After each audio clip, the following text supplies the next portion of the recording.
Yeah, I just updated my phone to liquid glass, and it seems like this year the gimmick is that everything looks ugly as hell and it's impossible to make any goddamn sense of. They fucked up the computer too. It's so ugly. Why does the X button feel like it's completely misplaced? By the sheer power of optical illusion, the button always looks like it's too far to the right and too far down from where it's supposed to be. Now, Apple's allowed to do this, and by this, I mean every time they update something, they have to completely screw up the way that it looks. But I think that they're allowed to do this. Things don't really get updated anymore. Smartphones and computers have pretty much been perfected.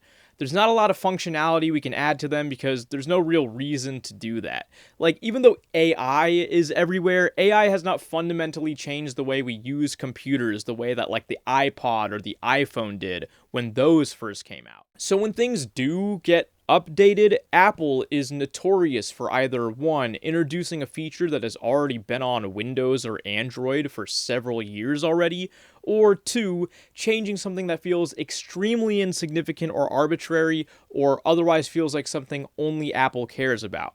Now, that second one there is important because one thing that Apple seems to really care about is how their products look. They love when they can make something thin and light and thinner and lighter than last year's. The iPhone 5 is the thickest and heaviest iPhone we've ever made. Just f***ing with you. Of course we made it thinner and lighter. 18% thinner, 20% lighter, blah blah blah.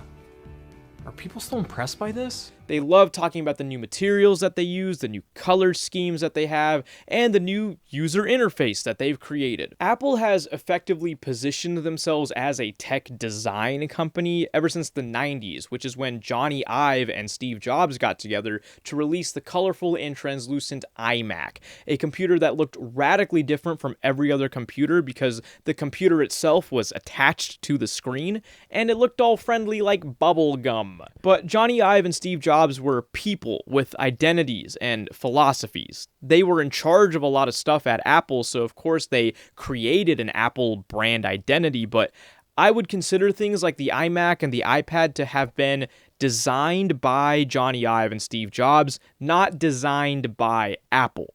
Especially considering how ever since they stopped working together in 2011, things at Apple ain't like how they used to be. Most of the decisions that Johnny Ive and Steve Jobs made felt like really great design choices rooted in an obsession with fashionable products and intuitive user interfaces. But now that we've essentially perfected those products and their features and perfected the user interface, things have gotten really stagnant. But since Apple has positioned itself as a tech design company, they have to keep doubling down on that identity. And it appears that the way they do that these days is by just making arbitrary changes wherever they can based on how far they can push things. The most telling example of this in recent memory is the butterfly keyboard.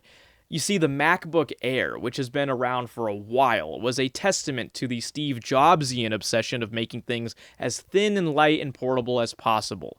The MacBook Air was the most impossibly thin and light laptop to ever exist. When he first debuted it, he did so by pulling it out of a manila envelope like a fucking magician. And in 2015, they managed to make the MacBook Air so thin that they could no longer fit a normal keyboard in it. So they had to redesign the keyboard entirely.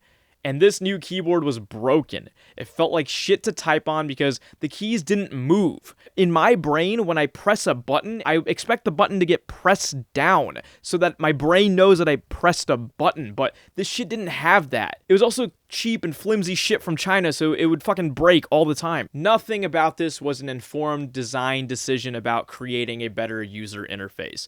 This was a blunder based in Apple just changing shit for the sake of changing it and seeing how far they could push it. So this has happened again with this new liquid-ass design of the iPhone and the MacBook. Now, I have a theory about this. I'm probably wrong, but hear me out.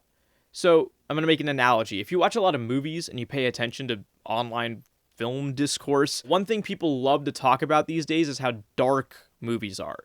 Not dark like subject matter, I mean literally dark, like you can't see things. Even if someone is out in the sun, movies like to keep the brightness down for some reason. I'm gonna give you my very half-assed SparkNotes, so reductive it's borderline incorrect version of that reason. When we invent better cameras, one of the most important new features we add to them is the ability to capture more colors. This is a bright red light, but if I turn down the lights, it becomes a new shade of red.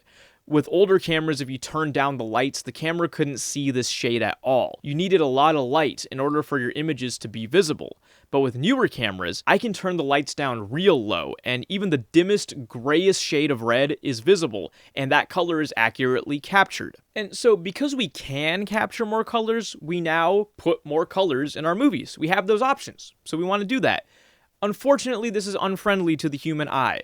Those colors are inherently darker or grayer than the bright colors, so now everything feels dark. Furthermore, even if the camera can capture the color, that doesn't always mean that the TV can show the color. So what looks like to the cinematographer a nice shade of maroon, to the audience just looks like a gray, gooey darkness on the TV, unless it's a really nice high-end TV that's capable of showing all those nice in-between colors. It has something called high dynamic range. So this is what I think is happening with liquid glass. The screen on the iPhone is really good. It can display colors so vividly that we can tell the differences between very subtle differences in shade. In comes liquid glass, where everything is clear. There are no colors, but I can still tell one button from the other. I can still tell what's supposed to be in front and what's supposed to be behind, just through extremely subtle distinctions by way of extremely subtle differences in shade or very fine lines, which this very high resolution display is extremely good at showing. Liquid glass would not fly on the Super Nintendo plugged into an old TV. Everything would be gray, white, or black, and it would be impossible to tell the difference between anything. But on the iPhone 24, it's actually a miracle how much of this we're able to see. But just because as designers we can do this, should we? I don't think so. This looks fucking horrible. Why does everything have to get all distorted all the time? Why does everything have to go through a 30-second animation? I much prefer to have things distinguished with bright and appealing colors, not the shine of fake glass or this illusion of depth that simply does not translate to a 2D screen like this. At least not in its current state. Most people agree with me on this. Most people agree that liquid glass suffers from being too invisible, and whatever is visible is ugly and weird and distorts the screen in weird fucked up ways. Nobody likes it because nobody thinks it looks good. Title of this video: the fucking audacity of Apple commercials. Knowing full well that they are in the midst of one of their biggest design blunders, Apple decides to put out a commercial called "Design is How It Works." Everyone thinks our design is shitty? Let's make a commercial about how awesome our designs are. Seems a little fishy. This is clearly damage control. Audacity. All right, we begin with a quote, a slow fade in against a black background while dramatic, ominous music plays. Design is not just what it looks like and feels like. Design is how it works. Kind of a big philosophical statement about what design is, I must say. Maybe this is derived from some kind of architect or industrial designer who made bold innovations in machinery or early consumer electronics. The type of shit that this guy spends his weekends fucking fawning over. Oh, it's fucking Steve Jobs? The guy with Kid Cudi on his iPod? I like Steve Jobs. I like his philosophy. I like that he came out of like the hippie movements and was like a Buddhist. I really like how Aaron Sorkin made him out to be like a really compelling villain. And I really like his products. I really like the iMac. I think that's cool as shit. I think the iPod is cool as shit. The iPhone's the craziest thing that ever happened. And the way he unveiled it always gets me excited, like I'm at a fascist political rally. The iPad is cool as shit. This image of this old man sitting cross-legged using an iPad is peaceful and fun. But he hasn't been part of this company, let alone this earth, for a very, very long time. And as I lamented earlier, design decisions and product releases have felt a lot more monotonous and directionless ever since he and Sir Ive left. So to quote him here as part of your damage control campaign following your very tasteless decisions feels kind of disrespectful. Framing him as some sort of ancient wise man with original and foundational design philosophies further feels weird and masturbatory. A lot of what they show here is relatively inoffensive. Many design choices here are pretty new, but they're subtle, they're minimal, they're out of the way, and above all, they're useful, they're very functional. But Liquid Glass, their big, bold, new innovation in design language, gets about 3 seconds worth of screen time, whereby all we really see is metaphorical concept art, not actual use case. Compare this demonstration of Liquid Glass to this demonstration of finding an AirTag. Notice how they spent all this time yapping about their design, and yet didn't even attempt to make their newest one look good. The fucking audacity of Apple commercials with an S. They've offended far worse before. I want to talk about what's a computer. What's a computer? Which is probably the biggest and boldest political statement ever made in a commercial since Kendall Jenner. This is the main character, clearly a lib, or has surely by now grown up to become a lib, and they navigate a walkable city with their iPad. At one point, they do some really cool hardcore skater shit with it. Then one day the neighbor's like, "Hey, when are you gonna get off your computer?" What you doing on your computer there? And they go, What's a computer? obviously, anyone who is this character's age or close to it knows what a computer is. Obviously, the iPad Pro, with its keyboard and its ability to run Final Cut, makes active attempts to mimic the interface and functionality of a computer. Everyone who owns and uses one of these things knows that it's a computer and probably uses it like one. What's a computer? Okay. Yeah. That's how we're gonna do it? Oh shit, bird. That thing I'm spraying with the hose right now? That's a computer. What I think is exciting and audacious about the phrase, "what's a computer," is how bold of a vision of the future it purports, and where this cool new iPad, on which you can do all these cool things and be such a cool person, where that is all positioned. What's a computer? Doesn't matter. We reinvented it. Move over, old man. Welcome to the new age. The proof is in the pudding. She's FaceTiming and then she draws on the FaceTime. Computers just run Zoom. They don't do shit like this. She then sends a text message with the FaceTime open. Computers don't send texts. They send emails. While doing computer shit, she gets distracted and takes a picture of a frog because she's a marine biologist or something. Computers have webcams maybe, but they don't have 48 megapixel cameras on the backside that you can just instantly access. Computers can't do this skateboard shit. She's drawing on the iPad with the iPad pencil. Computers have trackpads and separate drawing pads. This is some new shit. Now it's a book. Look how relaxed and comfortable she looks with it on her knees. I don't care how much of a Luddite you are, this shit is hype, bro. This is like the best use case for a product I've ever seen.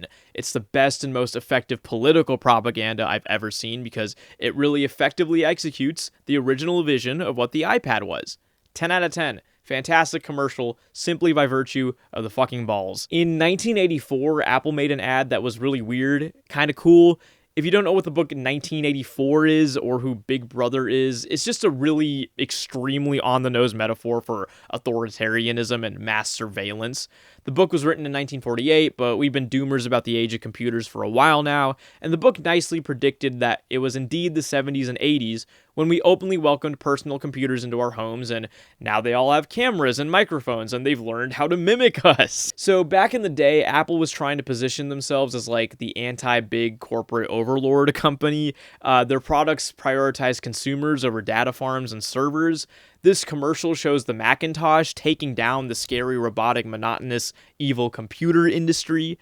In 2025, all Apple products shift with AI, and you can use generative AI to make custom emojis. In 1997, Apple made an ad where Steve Jobs compares himself to fucking Gandhi. Jesus, Gandhi, me!